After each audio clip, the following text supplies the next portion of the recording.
বন্ধুরা এর আগের ভিডিওতে আমরা প্রিপোজিশন সম্বন্ধে জেনেছি। প্রিপোজিশন কাকে বলে চলো আরেকবার ঝালিয়ে নিই। দেখো এখানে একটি সেন্টেন্স লিখেছি, the book is on the table. The book is on the table. এখানে অন এই শব্দটি দেখো টেবিল নাউনের আগে বসে বুক এই কথাটির সাথে টেবিলের কী সম্পর্ক তা বুঝিয়ে দিয়েছে।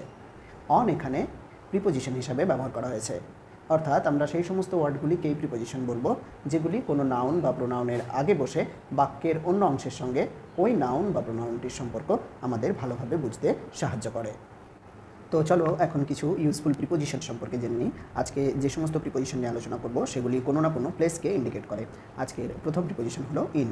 ইন কথাটির বাংলা যদি আমরা মানে করি তাহলে সেটি হবে মধ্যে, অর্থাৎ যখন কোনো একটি জিনিস চারিদিক দিয়ে অন্য কোনো জিনিস দিয়ে ঘেরা থাকবে তখন আমরা ইন কথাটি ব্যবহার করব। দেখো এখানে বক্সের মধ্যে একটি বল রয়েছে, তাহলে এটি যখন আমরা ইংরেজিতে প্রকাশ করার চেষ্টা করব তখন আমরা লিখব the ball is in the box.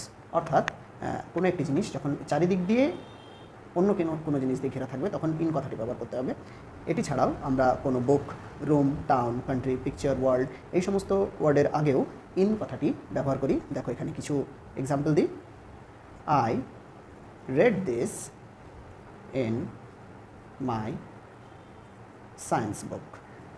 Science বুক, দেখো বুক এই কথাটির আগে আমরা ইন প্রিপোজিশনটি ব্যবহার করলাম।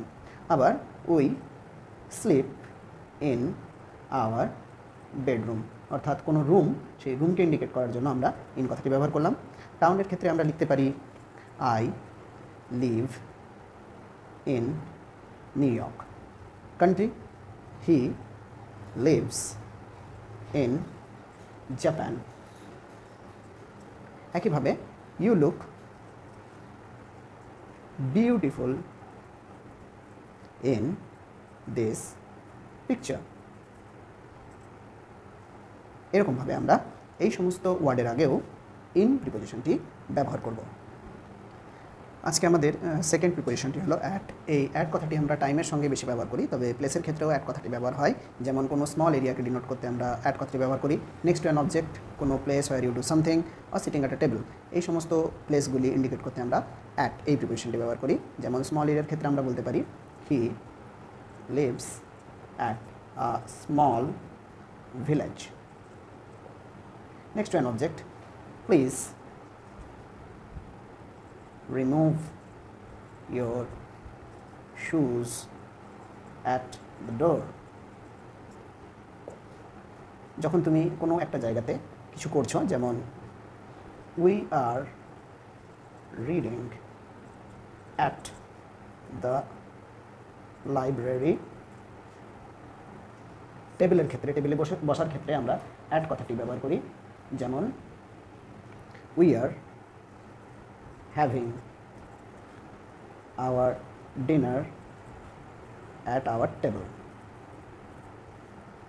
আরেকটি জিনিসের ক্ষেত্রে অ্যাট ব্যবহার হয়, সেটি হচ্ছে কোনো ইভেন্টকে ইন্ডিকেট করতে। যেমন I met him at a wedding ceremony. এরকম কোনো ইভেন্টের ক্ষেত্রেও আমরা অ্যাট প্রিপোজিশনটি ব্যবহার করে থাকি। আজকে আমাদের থার্ড প্রিপোজিশন হলো অন। আমরা অন এই প্রিপোজিশনটি ব্যবহার করেই আজকের আলোচনা শুরু করেছিলাম। অন কথাটি কোনো একটি জিনিসের সারফেসের ওপর যখন অন্য কোনো একটি জিনিস থাকে তখন অন কথাটি ব্যবহার হয়। যেমন the book is on the table, এটা আমরা ফার্স্ট এক্সাম্পল হিসাবেই দেখেছিলাম। তাছাড়াও কোনো জিনিসের সাথে যদি কিছু অ্যাটাচ থাকে, কোনো সার্টেন সাইট বোঝাতে, কোন ফ্লোরে আমি থাকি সেই ফ্লোর বোঝাতে, এবং মিডিয়া অর্থাৎ বিভিন্ন সোশ্যাল মিডিয়ার ক্ষেত্রেও আমরা এই অন প্রিপোজিশনটি ব্যবহার করি। চলো কিছু এক্সাম্পলস দেখি। যেমন কোনো একটি জিনিসের উপরে আরেকটি জিনিস অ্যাটাচ আছে। সাপোজ দেওয়ালের উপরে ক্যালেন্ডার আছে, তো আমরা বলতে পারি the calendar is on the wall. ওয়ালের উপরে ক্যালেন্ডারটি অ্যাটাচ রয়েছে। কোনো একটি সাইড বা দিক নির্দেশ করার ক্ষেত্রেও আমরা অন কথাটি ব্যবহার করি। যেমন the stage is on the right, ডান দিকে স্টেজটি রয়েছে। ফ্লোরের ক্ষেত্রে উই লিভ অন দ্য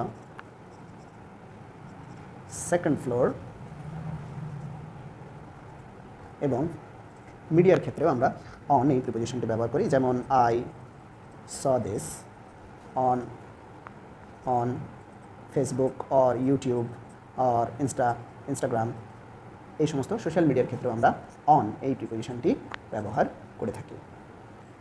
আজকে আমাদের শেষ প্রিপোজিশন হলো অ্যাবাব। অ্যাবাব কথাটির বাংলা মানে হয় উপরে, তবে অনেক থেকে এই অ্যাবাবের একটু ডিফারেন্স রয়েছে। অন যেরকম আমরা কোনো একটি সারফেসের উপরে কোনো একটি জিনিস টাচ করে থাকবে তখন অন ব্যবহার করেছিলাম, অ্যাবাবের ক্ষেত্রে কিন্তু সেটি হয় না।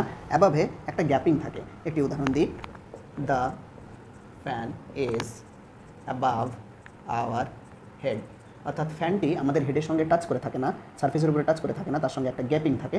সেরকম গ্যাপিং যখন থাকবে সেই উপর বোঝাতে আমরা অ্যাবাভ কথাটি ব্যবহার করব। অ্যাবাবের সাথে আরেকটি সম্পর্কিত প্রিপোজিশন হলো ওভার। এই ওভার কথাটিরও বাংলা মানে করলে দাঁড়ায় উপরে, তবে ওভার আমরা সেই সমস্ত ক্ষেত্রেই ব্যবহার করব যখন কোনো একটি জিনিস একটি কভারিংয়ের মতন আমাদের মাথার উপরে বা উপরে থাকবে। একটি উদাহরণ দিই, ধরো একটি আমব্রেলা রয়েছে, সেই আমব্রেলার নিচে কেউ রয়েছে, তখন আমরা বলবো the umbrella is over our head. অর্থাৎ ওভার প্রিপোজিশনটি আমরা তখনই ব্যবহার করব যখন আমাদের উপরে একটি কভারিং তৈরি হবে, তখন আমরা ওভার কথাটি ব্যবহার করব, অন্যথা আমরা অ্যাবাভ এই প্রিপোজিশনটি ব্যবহার করব।